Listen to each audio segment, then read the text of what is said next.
Patriots Draft Central coverage continues. The Patriots rolling through day 2 of the NFL Draft. 2 picks on Friday. One in the second, one in the third. Defense, defense, defense. That's what they did, Taylor Kyles. We were sitting here, we were looking at our board, we were expecting maybe a receiver here. Maybe they trade, maybe they do something. An interesting pick by Bill Belichick, to say the least. And what's very interesting is after 2 terrific value picks, whatever you believe that to mean, by having players that might have been even more highly regarded than where the Patriots were able to get them in Christian Gonzalez and Keon White, uh, you finally got a Bill pick, a off the board. I love this guy. This is the guy I'm going to take. And he was a safety, small school safety too. Bill The Belichick trifecta. pick, a Kyle Duggar type. And for every Kyle Duggar, there's a Jordan Richards and a Tavon Wilson. The question is, who is Marte Mapu going to be out of Sacramento State? A guy not on a lot of people's boards, outside of the top 100 prospects. For a lot of people, didn't get a combine invite. Bill Belichick had him in for a visit, had him at the Senior Bowl. One prominent NFL guru, Daniel Jeremiah, called him the favorite player in the entire draft. And you reacted in a really positive, giddy way when this pick went through, despite the fact that I think some and a large portion of Patriots Nation might have been a little bit tweaked by it, hoping for something else and thinking, oh, here it is. Bill did it again. So that sentiment's not going away, but you tell us what you like about the player and why you think that this was a good pick. Sure. So I get it because obviously people wanted an offensive weapon or an offensive lineman, which I did as well. I understand that. And obviously, like to think that 99% of Patriots Nation had ever heard of Marte Mapu from Sacramento State is pretty unlikely. But, we said the same thing in the second round when Kyle Duggar was picked. It's like, who's Kyle Duggar? What is I literally can't even remember the name right now. It's really late. I'm sorry. Lenoir Ryan. Lenore Ryan. I'm Lenoir Ryan, sorry. yep. No disrespect. But yeah, like I understand on draft day, it's not exciting when the Patriots take somebody that you haven't heard of. At the same time, the Patriots don't usually make those small school picks for a good athlete, and it goes wrong. So, it's one of those things where you take a deeper look. Now, I only know about Mapu myself because the Patriots brought him in for a top 30 visit. So, I did some research. I'm like, okay, first of all, it's not easy to even find good clips of him necessarily. Like, even his highlights, it's not a lot of plays that really jump out at you. Watching his Senior Bowl clips, look him up on Twitter and Senior Bowl. You're going to say, okay, I get it.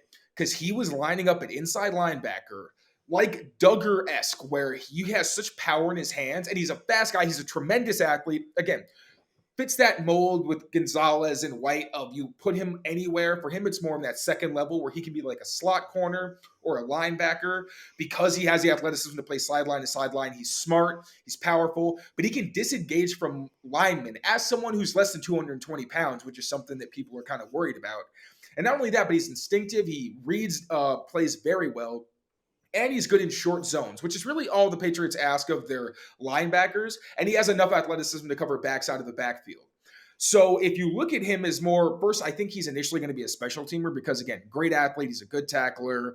All the kind of character things that you expect him to be in a special teams ace.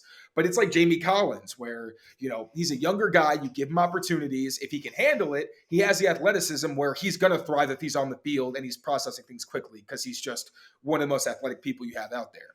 So I understand that it's not a super exciting pick for people, but the Patriots added one of the best athletes in the entire draft at each position of at each level of their defense. The secondary, linebacking core, and the defensive line, guys who can play all over the place.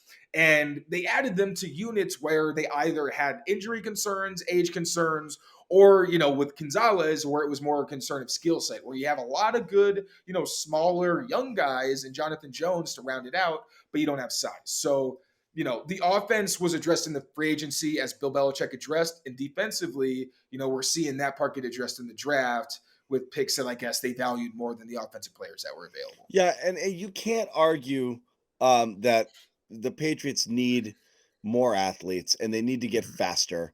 They need to on all levels of the defense. So there's no question that that's something, and you see it, and you've seen it. You've seen their defense be able to hold up in certain instances against certain types of teams or certain quarterbacks. And again, they had a really Oh, like favorable. Mahomes? Like They Mahomes?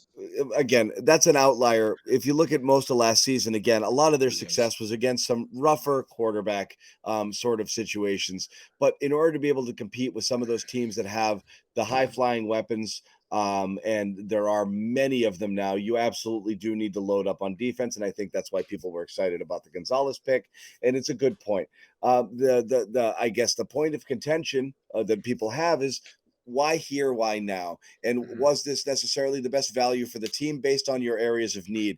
If you're talking about playing somebody as a box safety, yes, currently you have players who kind of fit that mold already on the roster, a multitude of them. They're not But going to also the be, expectation I just is Kyle Duggar is probably going to be playing on the back end more. I think yes, that's where you start going with all these moves that they've made. yeah, but Peppers, and Phillips, and you have some there. So I guess what people were looking at is this feels like a luxury, even if it is a pretty good player. Should they not have thought about addressing something else? And so, again, I'll just put you on the spot. You like Josh Downs in round two, and he was still there in round three. We're not saying someone like that saves your season or turns your team around, but the need to add something to the offense is something the Patriots um, still needed to do, even after spending a fair amount of capital on the offense in the offseason, but that wasn't really bolstering. It was replacing. Jonnu out, Gasecki in.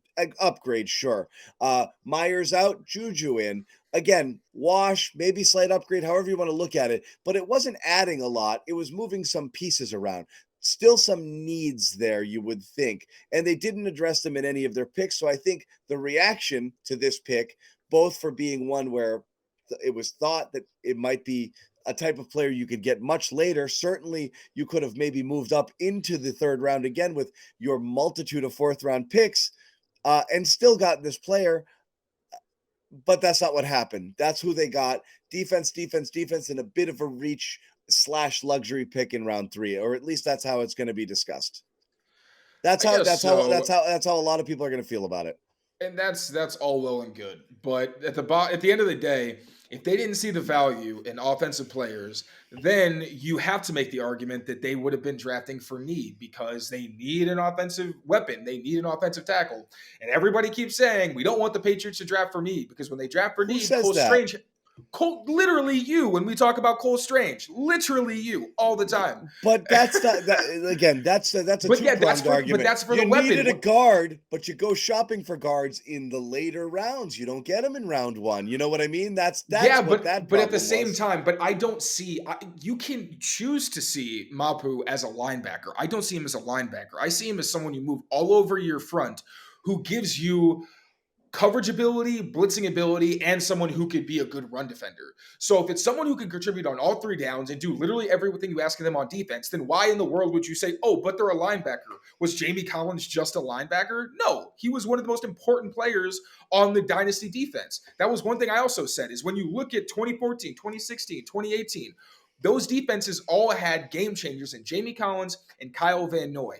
And if you take those players off of those defenses, no one would argue that they still win those championships. I think you say you would at least have to say, it's at least a closer game, but you tilt towards they probably lose them because they all made game-changing plays. So you can sit there and say, yeah, it's like even with Jack Campbell, it's why I wouldn't go as far as to say it was a bad pick.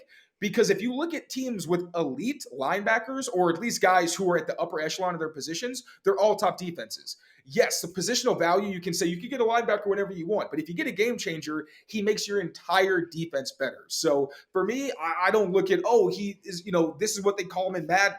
He's not that valuable. No, he's a player who does everything that you could possibly ask from the position, and you move him wherever you want. That says third round value to me, especially since he comes in and is probably going to be one of the best special teamers on your special teams. So, Yeah.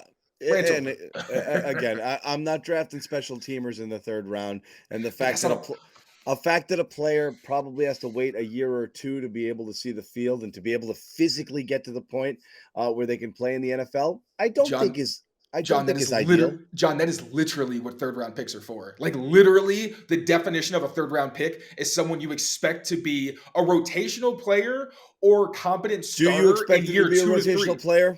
Dude, I think by next year he's going to be a starter. That's what I'm Okay. saying. Like Yeah. I'm saying he's going to be a special teams demon. Like Jamie Collins was a special teams demon. No one even talked about him until I think it was the playoffs because he was making special teams. Like I think it was against the Broncos. It was some game like that towards the end of his first season. He made some crazy teams in spot starting duties and on special teams, and they were like, "Yo, this guy is like actually a real freak." He got more duties in the playoffs, and then you started being like, "All right, Jamie Collins is that dude." The next season, he goes off. That's the kind of trajectory I see for Mapu. You're just going to see him stand out in other phases where you really want to see more of him. I don't know whether he's going to be competent as an NFL player immediately, but I'm telling you, by next year, he's going to be one of the key players and playmakers on that defense. And that's a good third round pick. If you say so. I'm sticking to it. If you say so. It is definitely the polarizing Belichick pick in this draft. And, he's due one. You're never going to get a fully fan-pleasing draft out of this deal. Again, the caveat is none of us have any idea what the hell we're talking about. And, Bill Belichick's very clear to say that too when he's asked about, delicate questions in his post, availability. He actually kind of threw a curveball at reporters and made himself available after round 2. He's supposed to be available after the entire draft, and did talk about it and just said, look, mock drafts, experts, this and that. He's like, the boards just aren't what they are and aren't real and this and that. So who knows exactly where people had this player, how highly regarded he was, how many other teams might have jumped at the chance to potentially draft them, and might feel exactly the same way the Patriots did. I don't know. We've seen this go both ways, right? We've seen it go in the Kyle Duggar route where you find out after, oh yeah, a lot of people like Duggar, and you see it in the Tavon Wilson, Jordan Richards, which is like, oh yeah, I don't think we weren't drafting him. We might have called him after the draft was over.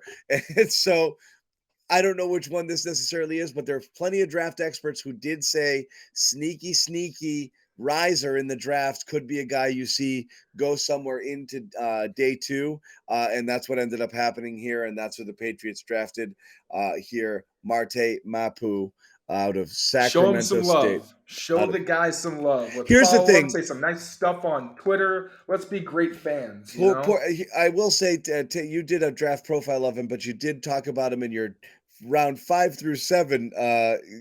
Go get him, sort of guys. So again, and I did this say is the type of player. Yeah. And I heard from Daniel Jeremiah. He even said himself, if he was one of Daniel Jeremiah's favorite players, and Daniel Jeremiah has been on multiple NFL front offices. And I also said that I thought he was someone who could sneak up, but he's, again, Sacramento State. I didn't think that he was going to get out of or be available earlier than day 3, or I'm sorry, be taken before day 3, just because he's a small school guy who not a lot of people even knew about. But there was enough buzz, I think, leading up to the draft, or maybe before that we didn't know about, that he was legitimately someone who had a chance to break through. So I'm just saying, it's not the craziest thing in the world. This isn't this. Cole Strange was kind of similar, actually, but yeah. Let me just stop. Let me stop. I'm just trying to defend my new best friend, Marte Mapu. That's okay. We know you love him. And here's the thing: I think this is the type of player Patriots fans would love if there wasn't such a desperate need for, in many people's eyes, such a desperate need and desire to bolster that offense. Because again, what's the biggest issue coming into the season? It's not how the defense is going to perform. Not to say the defense can't use help too, and you can't build a team around a terrific defense. It's Mac Jones, and are they going to be better? And is this offense going to be better? And I think people wanted some shiny new toys coming out of the draft. When you don't get them, you get some sort of reactions. And right now, the defense, I think, is putting some people out of joint. And especially when you reach a little bit to get one of those guys that Bill Belichick loves, that's why there's going to be some reaction. I fully believe that if this player was picked with one of 4 fourth-round picks tomorrow, on Saturday, people will be like, "What a great pick!" It's Well, just yeah. it's the Yeah. placement of it. It's unfortunate because it has nothing to do with the person. It has nothing to do with how good they'll necessarily be. It's just based off of Just what based on people. everyone's PFF mock drafts. That's all it's based off It's of. it's not the PFF mock drafts. It's just based off of people's desire, what people wanted to see happen, and that's Right. that's Yes. that's That's fair. that's more it. So again, that's what we've got there. Again, quick reminder: if you want, and this is the kind of thing that you do, you want to make some bets on who the Patriots might take in round 4. You can go right here to FanDuel, our official exclusive wagering partner. Go to FanDuel.com/Boston. Take advantage of this special offer. 200 in bonus bets when you bet 5, real money wager, deposit 10. That's all you have to do. Deposit 10, bet 5, $200 bonus bets coming your way.